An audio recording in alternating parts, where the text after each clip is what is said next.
আর এবছর আরো লক্ষ্য করা হয়েছে মাটির বাড়ি পাকা বাড়ি করবার জন্য টাকা দেওয়া হয়েছে। এছাড়াও আরো 16 লক্ষ মানুষ যাদের লিস্টে নাম আছে তারা পেয়ে যাবে ডিসেম্বরে 1,000 টাকা পাবে, মেয়েদের তার বাদ বাকি টাকাটা পাবে। আর তারপরেও যেটুকু বাকি থাকবে সেটা আমরা বছরে বছরে করে দেবো। এছাড়াও আরবান এরিয়াতেও বাড়ির টাকা দেওয়া হয়, সংখ্যালঘু এরিয়াতেও দেওয়া হয়, ট্রাইবেল এরিয়াতেও দেওয়া হয়, সেগুলো কিন্তু এক্সট্রা। সেই সংখ্যাটা আমি কিন্তু বললাম, সেটাও প্রায় আরো 12-14 লাখ হবে। সুতরাং আমি আজকে নতুন নয়, প্রতিবারই আসি এবং একবার তো আমার মনে আছে ঘাটালে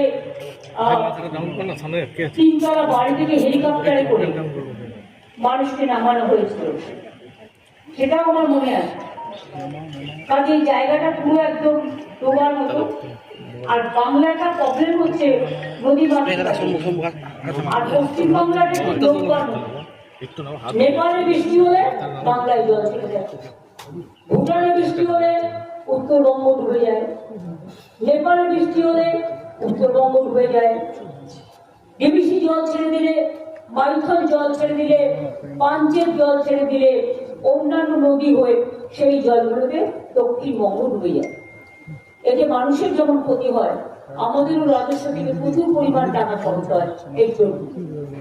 কিন্তু আমরা মনে করি মানুষ ভালো থাকে, এর জন্যই কিন্তু প্ল্যান করে আমাদের সরকারের আমলে আমরা প্রায় 5 লক্ষ পুকুর কেটেছি, 500 চেকড্যাম তৈরি করেছি, তাতেও কিন্তু জল অনেকটা ভরছে।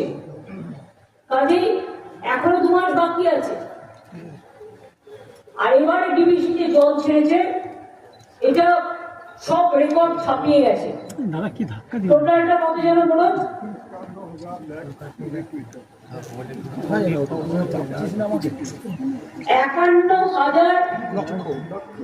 51,000 লক্ষ কিউবিক মিটার জল ছেড়েছে।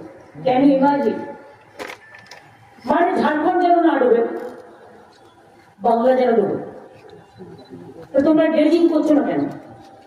ওখানে ড্রেজিং করলে প্রায় 10,000 কিউবিক মেট্রিক টন জল ধরতে পারে, কিন্তু ওরা 20 বছর ধরে ড্রেজিং করেনি।